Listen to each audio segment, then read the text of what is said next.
So now we're going to explain all the parts that are unique to the left side of the vehicle. Meaning they're only going to be found on the left side of the vehicle. This is our windshield washer fluid reservoir. It is securely mounted. It is not cracked, damaged, bent, or broken. It is not leaking any fluid. All connected hoses are well routed with no abrasions, bumps, or cuts. The clamps or fittings are tight and they're not leaking any fluid. It is filled to the proper level and the cap is always tight and it does not leak. This is our engine oil dipstick. This is how we check the level of the engine oil.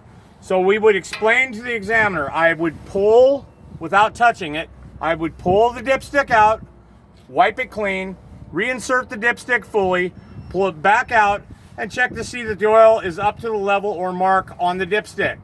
I replace the dipstick, and if I have to fill the engine oil, I do it right here through this filler cap. I remove the cap, and I add engine oil until it's filled to the proper level with the dipstick. I replace the cap tight, and there's no leaks here. Right here, this is our air compressor. It is gear driven. It is securely mounted. It is not cracked, damaged, bent, or broken. And there are no audible air leaks. The terms to use, I hear no leaks, I listen for leaks, or no audible air leaks. Those are three acceptable versions of the same thing.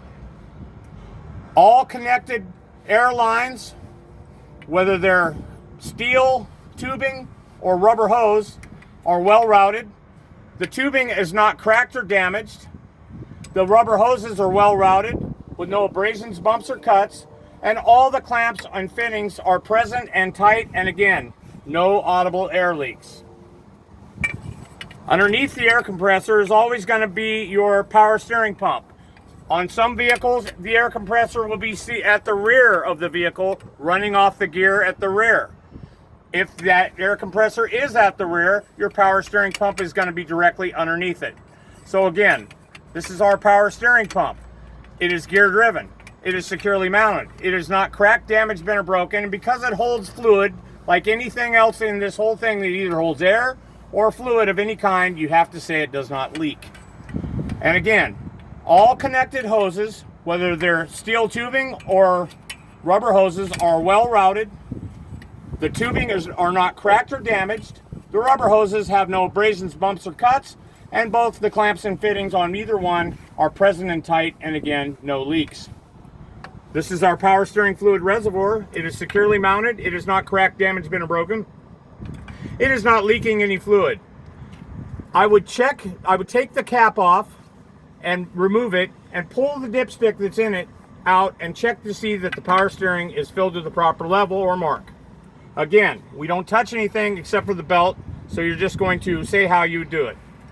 It is filled to the proper level. I replace the cap tight, and it does not leak. All connected hoses are well routed with no abrasions, bumps, or cuts. The clamps or fittings again are present and tight, no leaks.